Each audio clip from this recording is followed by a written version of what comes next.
Oi, sejam todos e todas muito bem-vindas ao nosso podcast Virou a Lua. Eu, doutora Karina Pontes e doutora Maria Elisa, apresentamos o podcast. Hoje a gente vai falar com a Bruna sobre um assunto muito interessante. Esse tema é muito interessante porque a gente vai tratar de gravidez, gestantes, após a cirurgia bariátrica e o acompanhamento da gestação do pós-natal no ambulatório de obstetrícia, o ambulatório de ginecologia após o final dessa gestação. E é muito interessante também saber que muitas mulheres gestantes que fizeram bariátrica também podem ter gestações saudáveis, porém isso não é aplicado a todas as gestantes, sendo que algumas vão cursar com desnutrição e deficiência vitamínica, não é isso, Karina? Isso. E Bruna, eu queria muito que você se apresentasse para todos, falasse um pouquinho sobre de você. Bem-vinda. Muito obrigada pelo convite, estou muito feliz de estar aqui com vocês. Eu sou a Bruna, eu sou enfermeira, eu fiz a cirurgia bariátrica em 2017, né? E aí eu engravidei em 2019, final de 2019. Que foi justamente depois desse período que a gente tem, né, de adaptação e de poder realmente ter o resultado da cirurgia para poder... Então, você seguiu à risca as orientações, porque Sim. O que acontece é que muitas gestantes, muitas mulheres que fazem a cirurgia bariátrica, aumentando a fertilidade porque diminui o peso, elas engravidam logo após essa cirurgia bariátrica, e daí vai ter mais complicações que nem a doutora Karina vai explicar pra gente. Mas a Bruna não, a Bruna seguiu essa recomendação que é dada de esperar um ano e meio para essa adaptação do peso. Isso. Usando, que tipo de contraceptivo você usou? Eu usei injetável. Na época, injetável que foi a indicação, né, porque a gente não, é dito que a gente não tem certeza do quanto seria absorvido do contraceptivo oral, até porque o tipo da cirurgia que eu fiz é a cirurgia que a gente tem interferência de absorção intestinal, né? Então, a gente tem essa questão.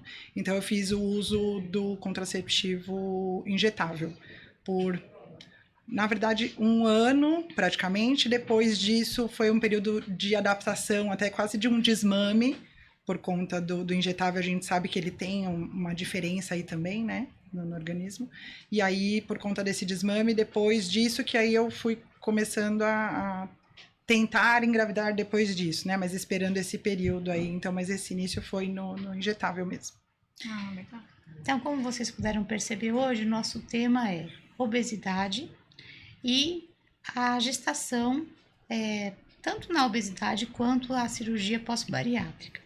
Agradeço mais uma vez a Bruna, é um tema que inspira conflitos, que inspira paixões aí, né? Porque vamos lembrar aqui que a gente não tá falando de estética. Não. Cada um é bonito do jeito que é e tem que se achar bonito mesmo. Enfim, aqui a gente está falando de saúde, a gente está falando de gravidez de alto risco e por isso que a gente trouxe esse tema tão importante. Bom, você é enfermeira, Sim. Né? Certo? E super nova, super jovem. E eu quero saber quanto que você chegou a pesar e como que foi esse processo de chegar numa obesidade severa, que foi o seu caso, né? Grau 3, que a gente chama. Sim. O que te levou? O que aconteceu? Eu cheguei ao meu peso máximo conhecido, né? Porque a gente fala que tem um determinado momento que a gente para de se pesar, né? Quando a gente vai atingindo determinado peso, são os 2 sinais que eu vivi muito claramente. Eu parei de me pesar e eu parei de usar roupa com numeração. Eu usava roupas do G, GG, extra G. Por quê? Calça jeans, calça de sarja, calça social, você tem que ir para a numeração. Então, eu cheguei a usar, que eu me lembre, números 50, 52, o meu peso sabido, assim, a última vez que eu me pesei nesse maior peso foi 125 quilos. Cheguei a 125, eu tenho 1,65 de altura, então não sou uma pessoa também super alta. E aí foi o peso máximo que eu cheguei, assim, que eu sei. Teoricamente, eu acho que eu cheguei a mais do que isso, porque foi um período que eu já não me pesava mais, então eu não sei dizer exatamente o que pode ter excedido disso, mas que a gente tem registro, esse foi o maior peso que eu cheguei. E junto com isso, com todo esse peso, como que era a sua rotina? Você conseguia fazer as atividades normais que você faz atualmente? Tinha alguma dificuldade? Tinha alguma outra doença, né? Porque tem essas síndromes Plurimetabólicas. Isso, E que metabólicas tendem associadas. a desaparecer depois da perda de peso, Sim. né? Mas vamos lá, E conta pra gente. hormonais também, né? Porque daí Sim. você já entra falando se você tinha ou não dificuldade para engravidar antes. Sim. Como que era isso? Na verdade, assim, eu não sei nem dizer em que momento em que eu comecei a engordar, porque eu fui uma criança já obesa. Então, eu já vim de uma obesidade infantil e que foi perdurando e que foi continuando. Eu não consigo dizer para vocês em que momento eu engordei mais, onde que eu perdi o controle, porque a gente sabe que é isso, né? Uhum. Você acaba perdendo o controle do que você come, de como você come. Então, foi uma coisa que foi contínua e orgânica, digamos assim. Não tinha...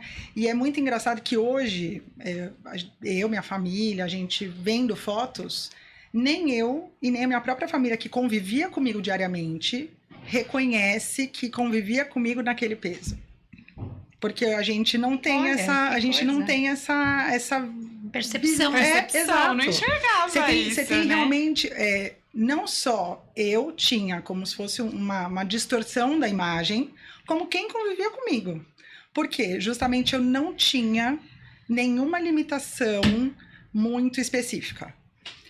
Eu fazia atividade física na medida do possível, então assim, não fazia mais por conta às vezes de tempo, de rotina e tudo mais. Mas não por limitação do peso. Não tinha nenhuma limitação nesse sentido.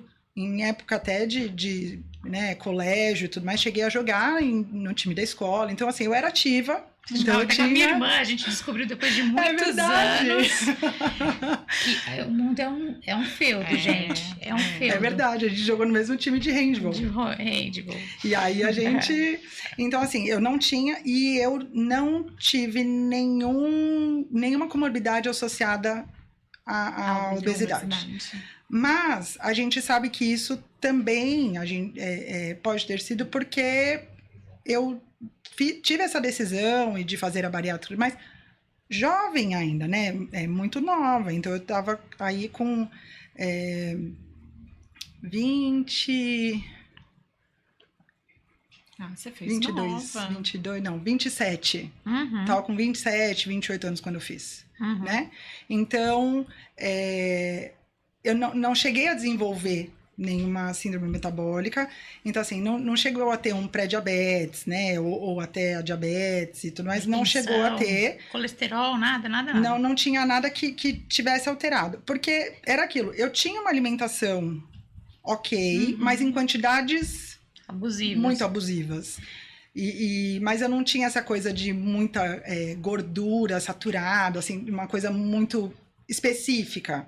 Então, isso não me causava. E não era isso que realmente me motivava a perder peso. E em relação à alimentação, você acha que era também um pouco de ansiedade? Assim, com certeza. Uma alimentação por ansiedade, você com come certeza. por estresse? Eu acho que era aquela coisa de nem perceber realmente o que estava comendo. Depois da cirurgia, eu fui percebendo uns hábitos alimentares que você realmente não percebe. Que eu gostava de comer alimentos que não acabavam rápido. Então, essa coisa de pipoca, amendoim, coisas que você fica comendo por um período. Não é uma refeição que você senta, come e acabou a refeição. Entendi. Entendeu? E é uma coisa que a gente não tem clareza, né? Agora, na fala dela, ela falou duas coisas de extrema importância, né? Uma, a Elisa, que vai comentar, que é em relação... Ela falou que era uma criança obesa, né? E isso a gente sabe, tem uma propaganda, os americanos quando eles fazem propaganda, eles são muito cruéis, né? Tamanho é a É realidade. verdade. Aí tem uma propaganda americana que, assim, quem quiser ver no YouTube, que eles falam que caso a mãe mostra a pessoa infartando com obesidade, né? E aí depois mostra a mãe dando comidas para crianças que não são saudáveis, à base de açúcar, comida, como é que fala? Processada. E aí muito depois fala, processada, aí cheia de depois sódio. mostra a mãe chorando, a pessoa obesa infartando O ciclo se e o repetindo. ciclo, e o choro da mãe, né? Falando, tipo, culpando a mãe de um futuro daquele. E isso é uma das coisas que eu gostaria que você comentasse, porque tem muitas mães que acham que a criança tem vontade. Ah, ela tava com vontade. Mas eu acho que isso daí é uma questão bem distorcida, sabe? Entre a vontade e a necessidade, né? Com certeza. Então,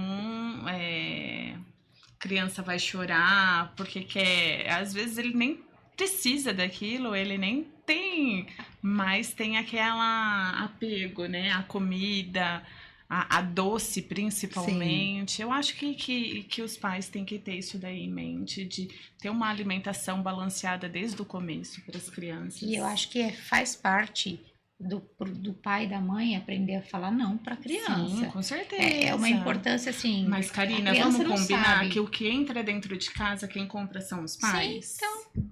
Exato. É isso. Não é? É O verdade. que eu falava no pré-natal? Onde que começa a dieta? No mercado. É no mercado, Eu é sempre isso. Porque se brinco você não com as tiver em pacientes, casa, se você... você não vai comer. Olha lá. Não, Essa é sala eu verdade. conheço. Mas Se é um tiver, você vai erro, comer, mas, é verdade. mas todo mundo erra. Não tô falando que eu não erro. não. Meu filho era sobrepeso. Meu também. Entendeu? E eu tenho a maior dificuldade Sim. do mundo até agora Não é dele não fácil. se tornar uma criança obesa, porque eu sabia que isso daí só teria a piorar conforme ele crescesse. Sim, com certeza. Então, eu como mãe, né? Sim. E como aqui participando do podcast com vocês, eu sempre recomendo, você viu que seu filho tá sobrepeso, tá aumentando, tá com uma dieta ruim, não tá conseguindo fazer atividade, participar das atividades da escola, Sim. na educação física, procura um médico, procura um nutricionista. Às vezes o nutricionista não vai ajudar ou ajuda, né? Depende muito da dinâmica dessa família também, verdade. porque a maioria das mulheres hoje em dia trabalham fora. A gente não consegue ficar fazendo aquela dietinha certinha, Isso. né? As crianças comem fora, Exato. na escola, então isso daí é complicado. E fast food é mais rápido, né? Mas eu acho que a gente tem que balancear isso, aprender a falar não, aprender a comprar frutas, aprender a ensinar as crianças a comerem mais, ter uma alimentação saudável. E isso parte da gente também, né? Porque às vezes essa coisa da praticidade, até pra gente. O que é mais rápido, né? Você ter que parar, higienizar folhas e legumes e verduras e tudo mais. Ou você já ter ali o carboidrato e a proteína e pronto, Sim, e acabou, a gente às não é? vezes não tá afim de comer Exato. saudável. E a criança vê e fala assim, ela não vê o alface no teu prato, não vê o tomate no teu prato, não vê assim. Às vezes, de Começa sexta-feira, em eu e casa, meu marido, né? de sexta-feira eu e meu marido, a gente sempre senta, toma alguma coisa, come um petisco. Os meus filhos, eu falo, filhos, vão comer. Não, a gente não quer, a gente quer comer o que vocês estão comendo. Sim, É sim. exemplo. É a Exato. história do refrigerante. O filho vai tomar refrigerante porque o pai toma refrigerante. É verdade. Né? Então a gente é o espelho dos nossos filhos. A alimentação que a gente tem mostra muito da alimentação que eles terão. Sim. Então isso daí é uma questão muito importante.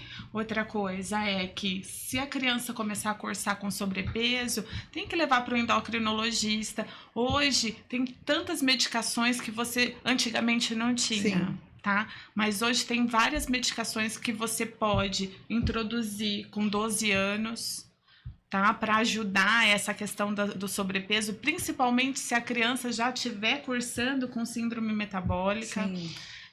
Metabólica não, Metabólica. principalmente se começar a ter alterações, às vezes tem um ecocardiograma alterado, colesterol alterado, glicemia alterada. Então, isso daí é de extrema importância, esse acompanhamento de perto. Sim. Né? Mas quem leva a criança também para o médico são os pais. Isso. Então, a gente tem que conscientizar bastante as pessoas que cuidam das crianças desde o começo para não se tornarem um adolescente sobrepeso, obeso, um adulto obeso e que daí lá na frente vai colher os frutos. E a outra coisa que a Bruna falou que é muito interessante é a não percepção do que se come. Porque, assim, algumas pacientes que eu atendo, eu falo, poxa, você ganhou 4 quilos. Ela fala, doutora, mas eu não como nada. Eu falo, não existe a gente engordar 4 quilos sem a gente comer nada. E é óbvio que a própria gestação dá muita fome, mas eu falo assim, vamos fazer um diário alimentar? Isso é muito interessante. Você passou pela cozinha, colocou uma bala na boca? Anota. Você passou pela cozinha, abriu a geladeira, colocou 2 gominhos de uva na boca? Anota. Porque algumas pacientes viram falar assim, mas eu só como fruta. Ela falou, acabou de falar, eu tinha uma alimentação que não era uma alimentação ruim. Aí o que eu falo para paciente, às vezes elas trocam o arroz normal pelo arroz integral. Sabia que o arroz normal e o arroz integral têm a mesma caloria? É só a qualidade do alimento que é grão, melhor, né? do grão. Isso, então aí eu falo para ela, não adianta. E sabe que eu brinco com ela sempre? O elefante só come mato. E é o elefante.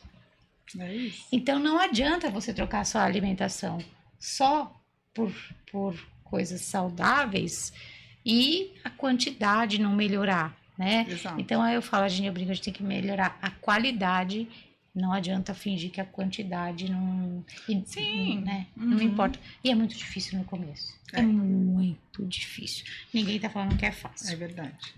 Bruna, quando que você decidiu, então, assim, que caiu a ficha, assim, e fez a cirurgia bariátrica e explicar, né? Sim. O que é a cirurgia bariátrica? Sim. Na verdade, eu trabalho na área da saúde há quase 20 anos já, mas eu comecei a trabalhar há 12 anos na área que eu tinha contato com o pré-natal de alto risco. E eu acompanhava tanto o atendimento da pós-consulta dessas pacientes que faziam alto risco e que na sua grande maioria são pacientes obesas, porque a obesidade gera uma gestação de alto risco, inevitavelmente, mesmo que ela não tenha comorbidades associadas, o fato dela estar acima do peso já é um complicador. E eu acompanhava também a sala de ultrassom dessas pacientes. E a gente via a dificuldade que era uma dificuldade técnica mesmo, física. Então, a maca teria que suportar o peso dessa paciente, a escadinha que a paciente usa para acessar a maca. A gente percebia que a paciente ficava desconfortável. Sim. Porque em alguns momentos a gente percebia que ela tinha aquele abdômen avental, então a gente tinha que pedir até ajuda para ela segurar o abdômen para poder acessar, né? E fazer esse ultrassom Então eu comecei a conviver, ter esse dia a dia e ver essas dificuldades. E nesse meio tempo, né, na verdade, eu casei, e depois que eu casei, depois de 2 anos que eu estava casada, que eu fiz a cirurgia bariátrica. Por quê? Eu casei e aí começou, né, a gente conversar sobre ter filhos, o desejo que eu tinha de engravidar. E aí, eu conversando, né, com a doutora Karina, porque esses 12 anos que eu trabalho, a gente trabalha, né, junto, e uma vez ela falou assim, você já pensou se você engravida com o peso que você tá? E aí, foi uma das vezes que eu parei para realmente pensar. Nesse meio tempo, bem rapidamente, eu tive um teratoma ovariano, né, que é um tumor benigno no ovário. Foi feita uma cirurgia aberta, né? Então, assim, não foi por vídeo, que era para justamente ter maior possibilidade de preservar o ovário, para eu não ter uma dificuldade de engravidar. A gente sabe que é possível engravidar com o ovário só, mas a gente sabe que a gente vai diminuir aí as chances, né? E quando eu fiz essa cirurgia, foi uma cirurgia que era maior que uma cesárea, né? A incisão. E eu percebi no dia que eu tava tendo alta, que eu olhei pra minha mãe e eu falei assim, mãe, imagina se eu estivesse agora com um bebê no meu colo, eu sozinha não tô me aguentando. De levantar da poltrona, e eu tive deiscência na incisão cirúrgica, que é quando a cirurgia ela abre e não cicatriza, então, porque justamente Por causa do tem a obesidade que interfere nessa cicatrização e tudo mais, então eu vivi esse complicador sem estar gestante. E aí eu comecei a observar tudo isso, e aí eu pensei, eu falei, meu Deus, foi quando eu me pesei esses 125 quilos, e eu falei, eu sei que eu não vou engordar os 9 quilos aí que a gente, né, ouve dizer que seria o ideal hoje, se eu engravidasse. Com quantos quilos eu vou sair da maternidade ganhando meu filho se eu engravidasse hoje? 140 quilos? Como que eu ia cuidar de uma criança se eu não ia dar conta de levantar sozinha de uma poltrona? Tem todos esses fatores. Então, foi esse momento em que porque eu assim, eu tinha muito preconceito realmente com a bariátrica, porque a gente ouve muito dizer que assim, quem faz bariátrica é porque não tem força de vontade, porque não consegue fazer dieta sozinho, porque é mais fácil, porque a bariátrica é o quê? Você vai fazer uma cirurgia que você não consegue mais comer. Isso não é verdade. Isso não é verdade. Hoje, já convivendo, né, com a cirurgia há 8 anos, né? Então, já faz 8 anos que eu fiz a cirurgia. Hoje eu percebo que, assim, eu consigo comer o que eu quiser. Na quantidade que eu quiser. Vai depender do tempo que eu tenho disponível para comer. Sim, e Bruna, a bariátrica, principalmente para você pensando na gestação, ela tem os seus benefícios. Mas eu tenho, até hoje, eu faço reposição de ferro endovenoso. Sim, mas os benefícios... Exato. Tipo assim, você teve diabetes gestacional? Não, e é exatamente isso. Foi nesse momento em que eu decidi, mesmo com todos esses preconceitos que eu tinha mesmo, eu falei, não, eu vou fazer isso porque eu acho que vai ser... Porque eu já tinha tentado tudo, né? Não era aquela coisa, vou fazer a bariátrica porque... eu já tinha tomado todos as medicações disponíveis no mercado na época, que eram todas aquelas medicações, tanto para ansiedade, né, quanto para essa parte que estimulava essa parte como se fosse de uma anorexia mesmo, de você ter a aversão à comida, todas essas medicações, todas estavam disponíveis. Né? Então eu já tinha feito de tudo. E aí foi quando eu decidi, e foi um processo também que não foi tão rápido, porque a bariátrica não é assim, você decide hoje o que você quer fazer, você vai lá e você consegue agendar. Você tem que passar por todo um processo, você passa com o endócrino avalia, que é o caso, ele vai te encaminhar, você tem que passar com psicólogo, nutricionista, você participa em grupos, para você poder realmente ter todo esse acompanhamento, e aí depois você vai tendo liberações. O nutricionista fala, não, tá ótimo, você tem que perder, você tá com o peso, você tem que perder 10%. Sozinha, para a gente entender que você realmente está disposta a mudar os seus hábitos, porque isso vai ter que acontecer, porque senão é uma cirurgia perdida. Sim. Então, aí você passa com nutricionista, aí psicólogo, porque o pós também tem muitas questões, você chega em questões que você nem imaginava. Nossa, eu tenho um amigo que faz muita bariátrica, muita mesmo. E ele fala assim, tem pacientes que fazem e tomam leite condensado. A gente ouve casos de você realmente burlar, né? Tem o burlar, de você conseguir acessar esse prazer do comer de alguma forma.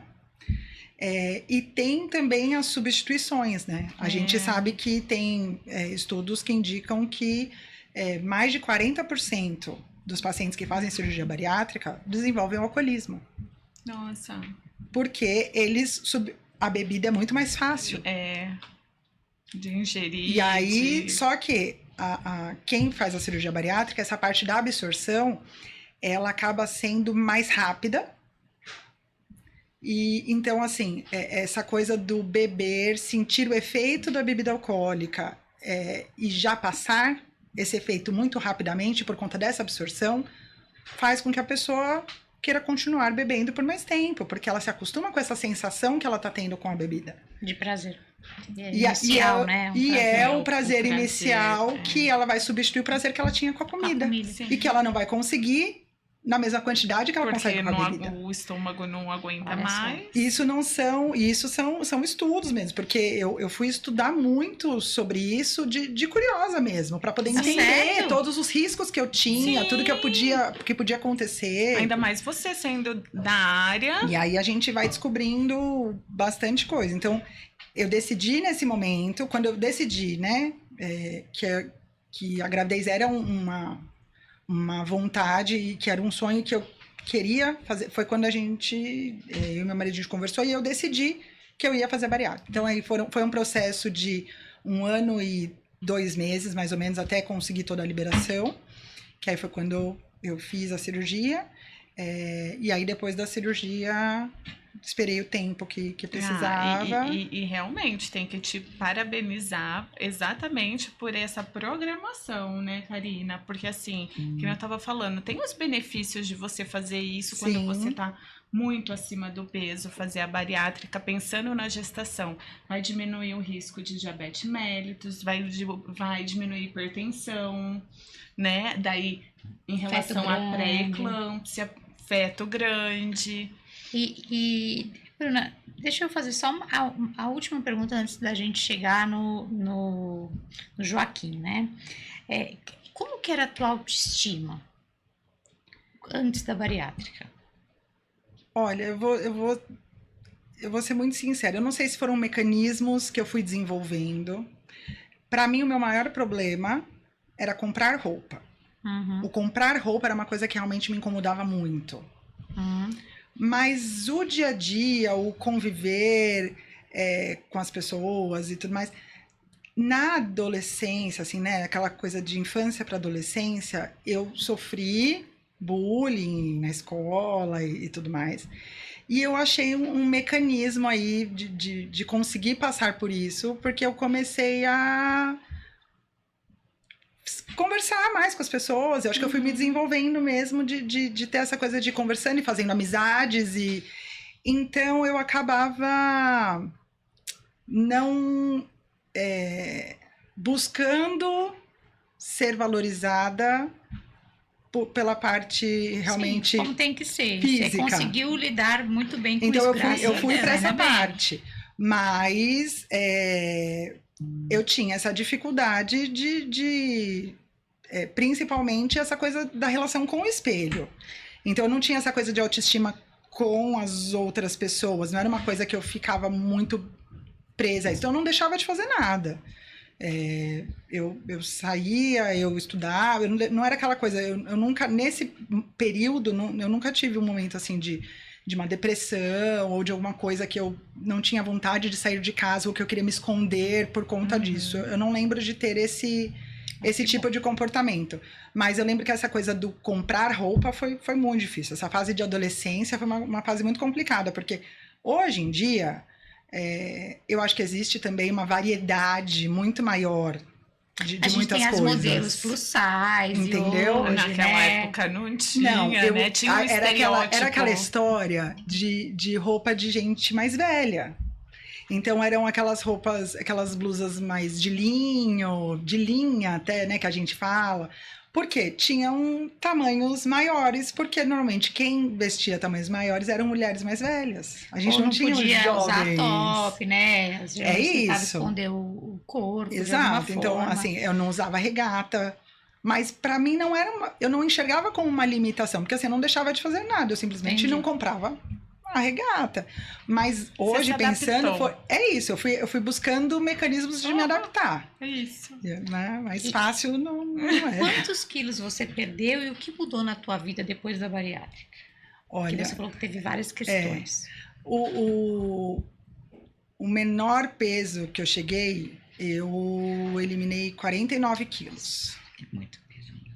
Foram 49 quilos. Ah. Mas, como já é esperado mesmo até da bariátrica, eu tive um reganho ali de menos de 3% do que eu eliminei.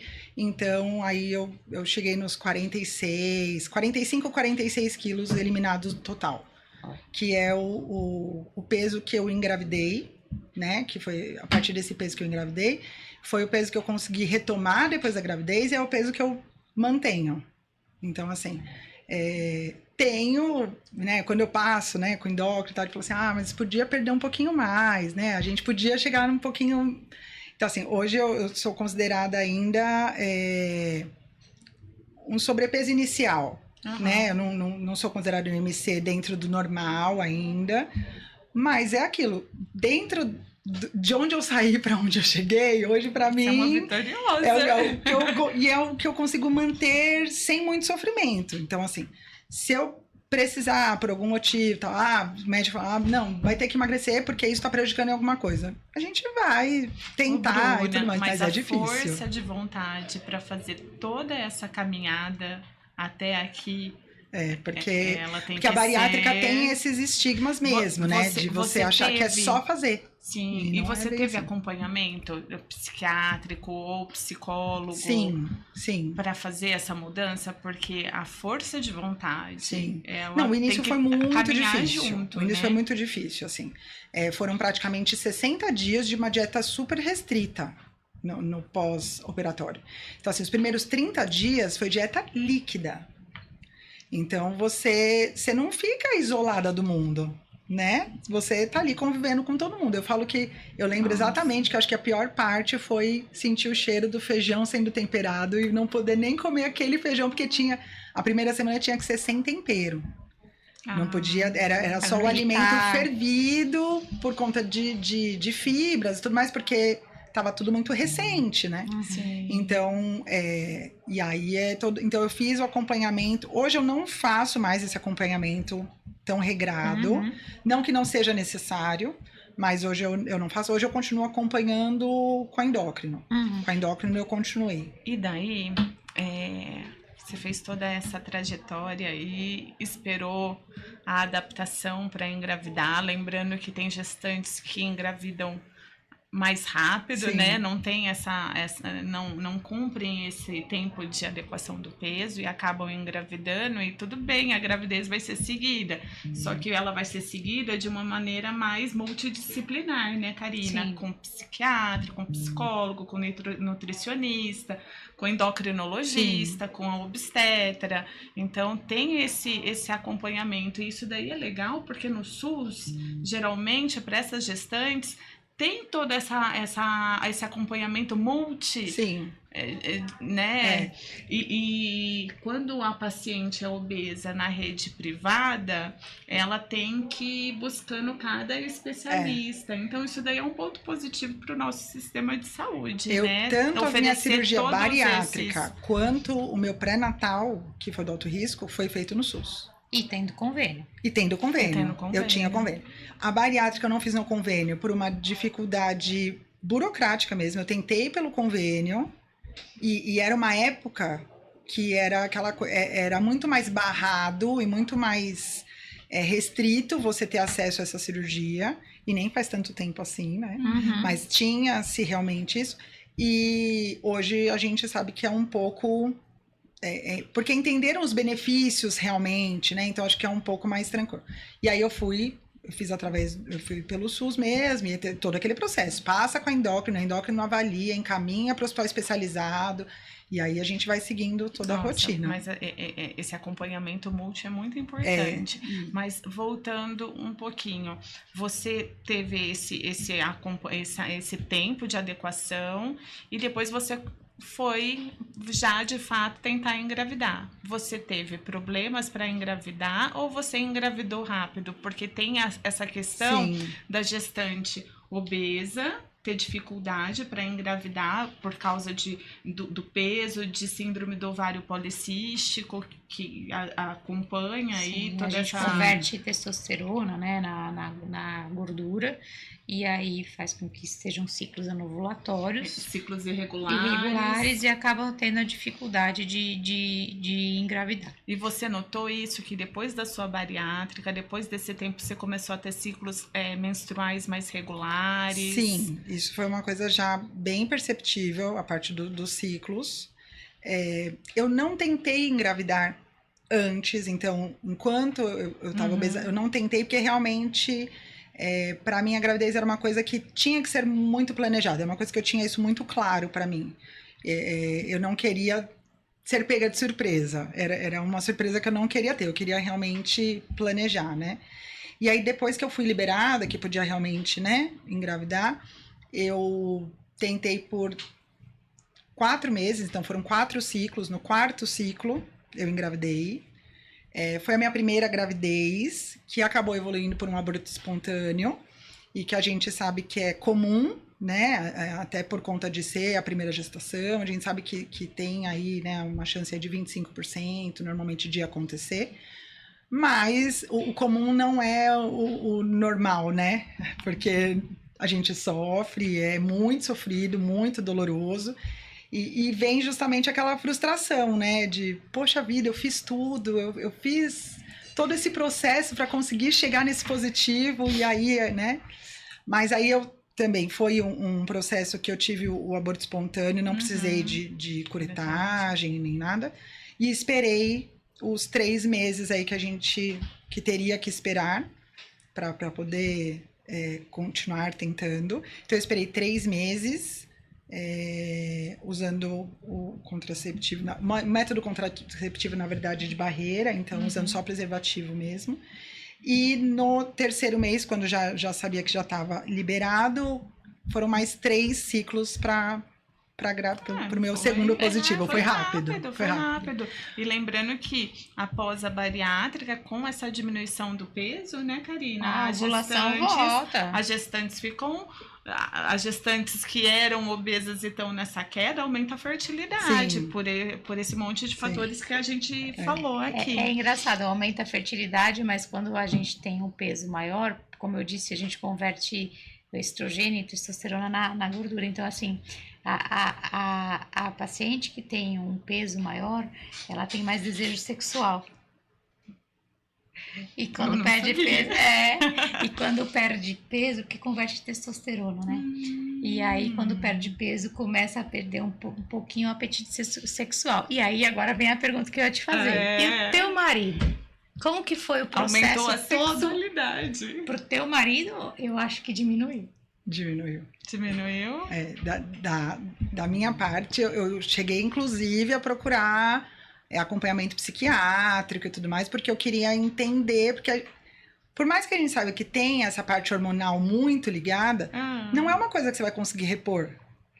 Porque essa testosterona não era uma testosterona normal que estava disponível. Não.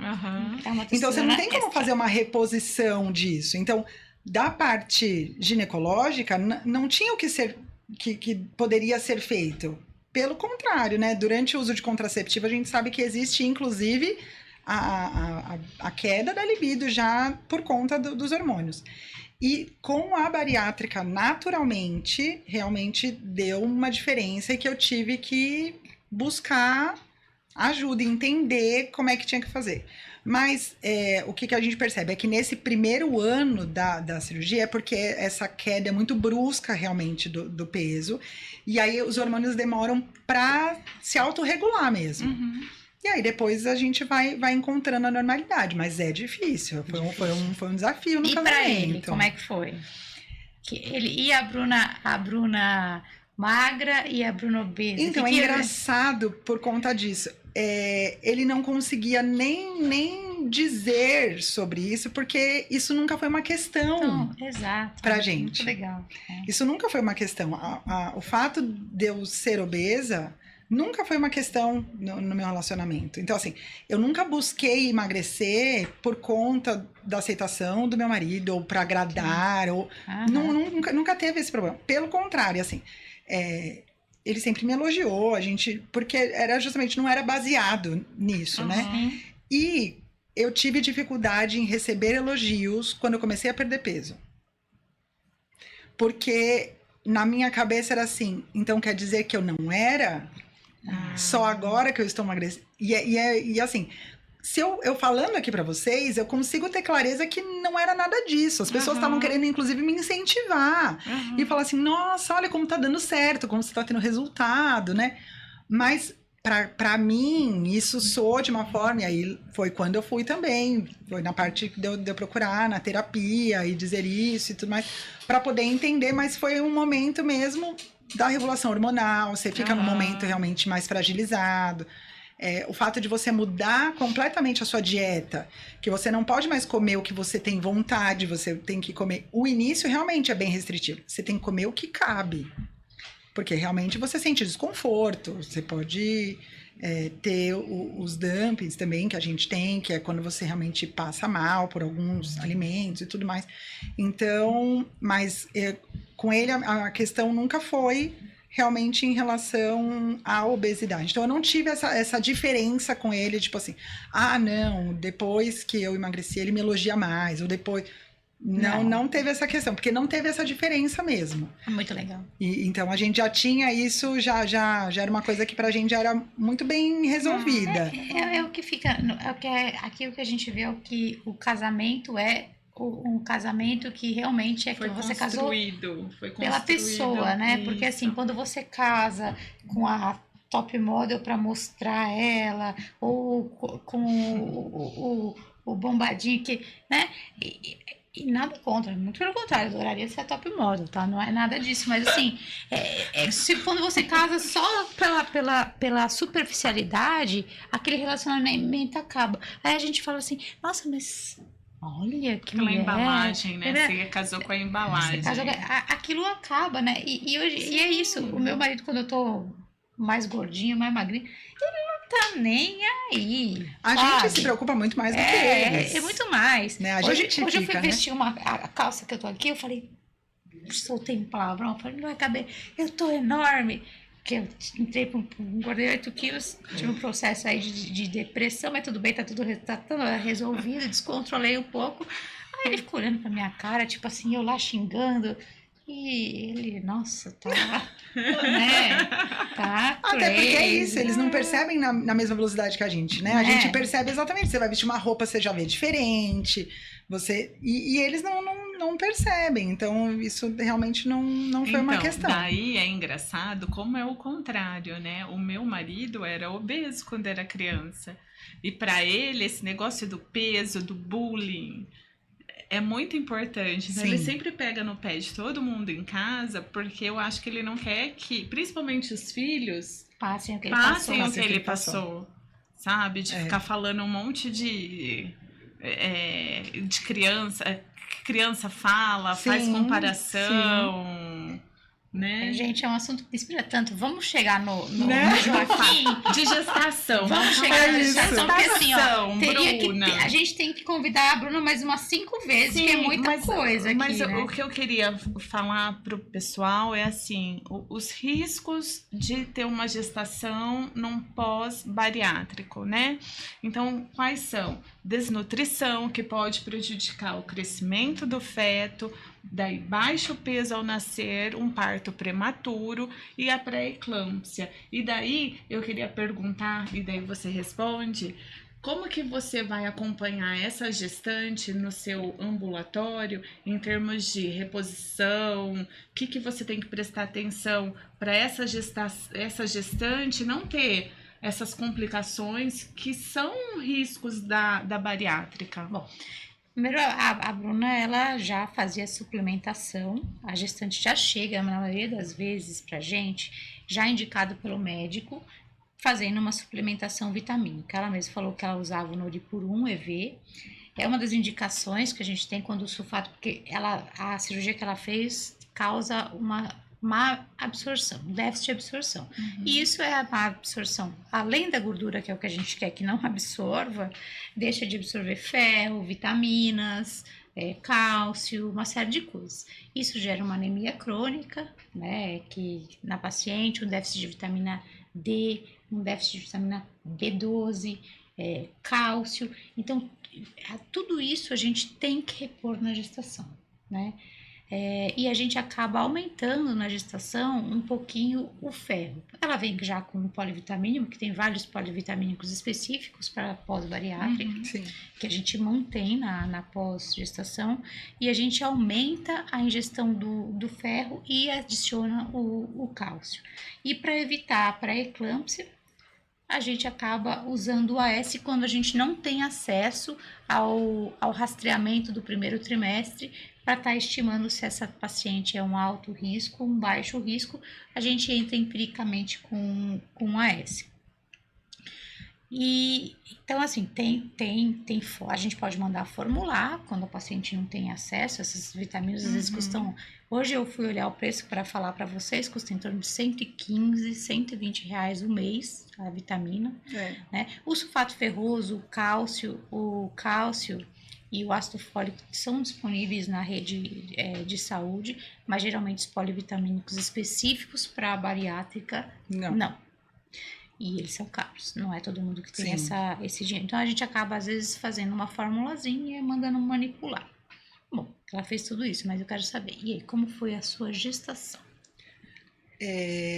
A gente tinha muito medo, porque a gente não sabia até que ponto o fato do histórico da obesidade poderia desenvolver, mesmo assim, uma diabetes gestacional, né? E, assim, a hipertensão a gente sabia que, pelo histórico mesmo, o risco acabava sendo um pouco menor, mas a diabetes gestacional era o que mais assustava, né? Digamos assim.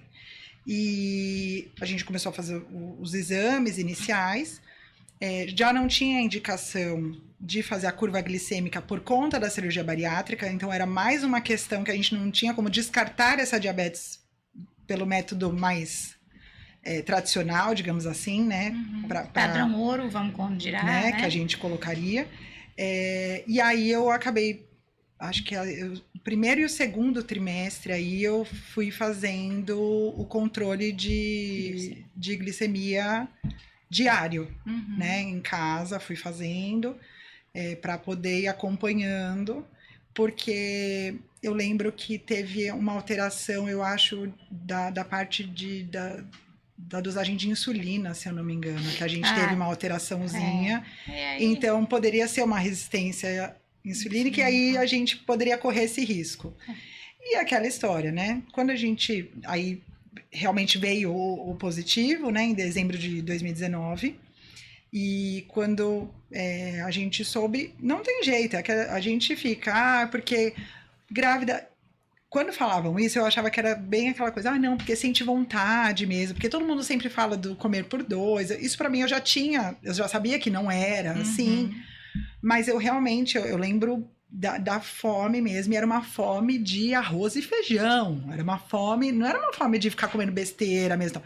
Eu tinha fome de comida, e de comer uma quantidade que eu realmente nem estava tão habituada, porque realmente eu sentia fome. E eu falava, meu Deus do céu, como é que vai ser isso? E aí eu lembro que eu cheguei os 2 primeiros meses. No primeiro mês, na verdade, eu até emagreci 1 quilo, porque eu tive uma virose. Então eu emagreci 1 quilo. E aí, a partir do segundo mês, se eu não me engano, no segundo mês eu voltei com 2 quilos a mais. Aí a minha médica... vai achando que essa história que você pode chegar aqui com 1 quilo a mais todo mês, né? Assim não, vamos dar uma segurada.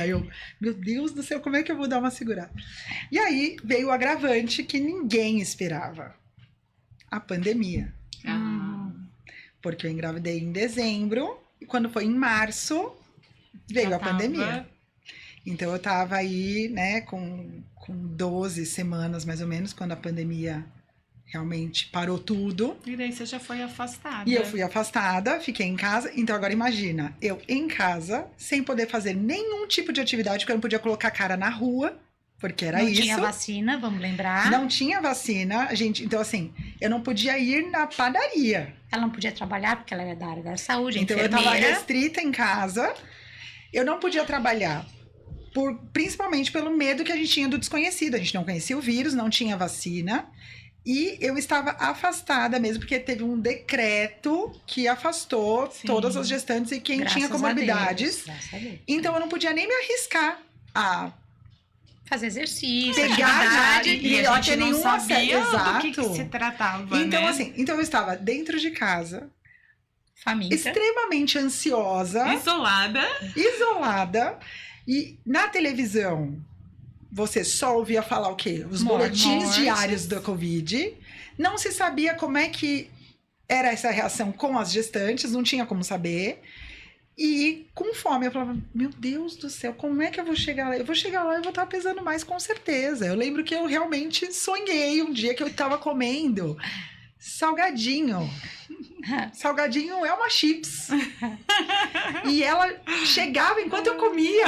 Ela era eu, tá, gente? Só pra vocês saberem. Ela era a médica. Você chegava por trás aí. E aí, e foi o quê? Na véspera da consulta do pré-natal. Então, realmente, eu estava ansiosa pra consulta. Tipo, como é que eu vou chegar lá? E era aquela história. A balança no quarto lá, né? Eu tinha uma balança e eu me pesava quase todos os dias, que eu falava assim, não, eu tenho que dar uma controlada e tal. E eu realmente fui tentando controlar o máximo E ela possível. foi de parabéns. Eu fui tentando Ela focar foi bem em maravilhosa. comida de verdade mesmo.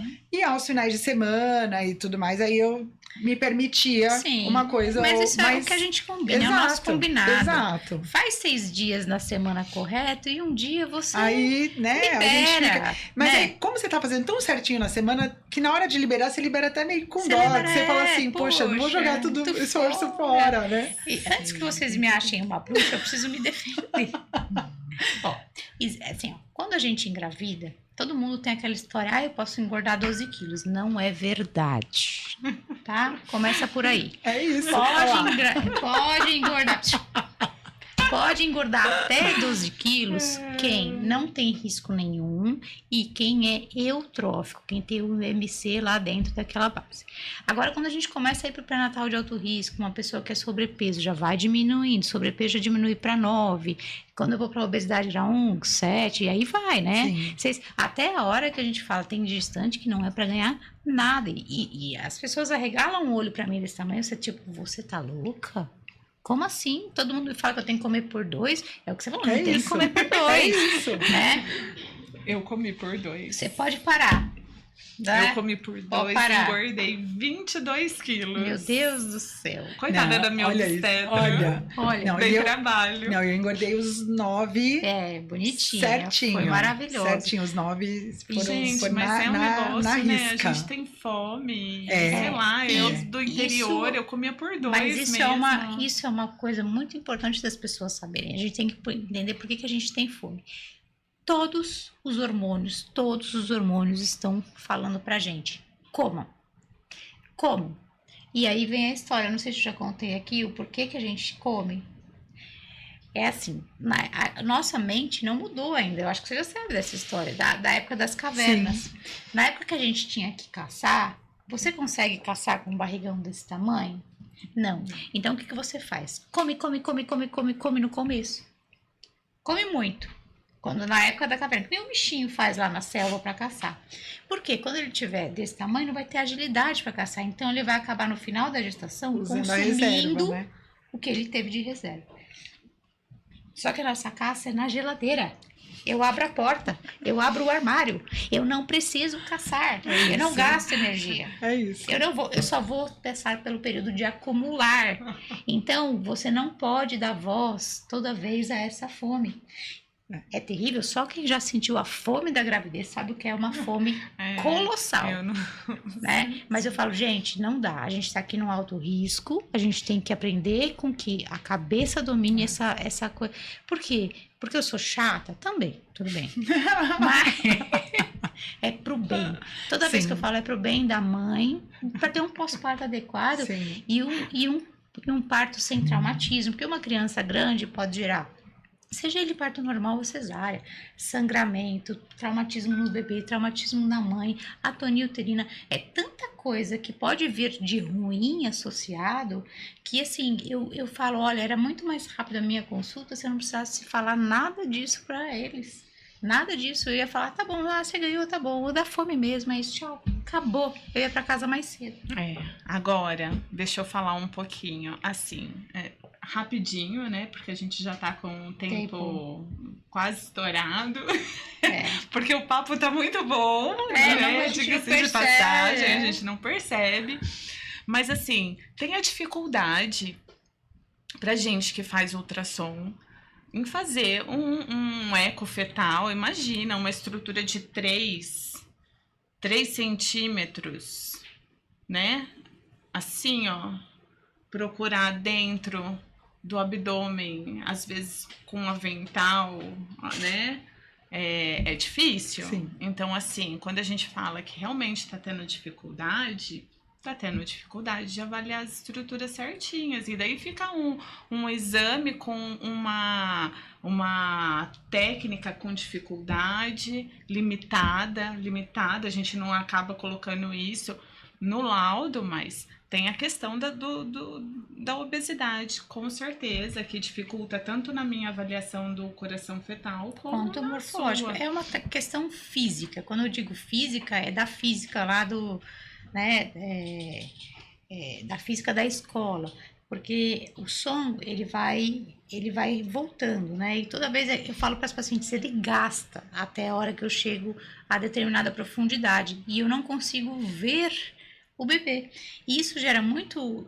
As pacientes, obviamente, não têm nenhuma obrigação nenhuma de saber disso, mas isso gera uma frustração enorme nas pacientes, porque ela fala assim: mas doutora, eu não estou conseguindo enxergar nada. E é verdade, não está enxergando nada, mesmo que a imagem não está se formando.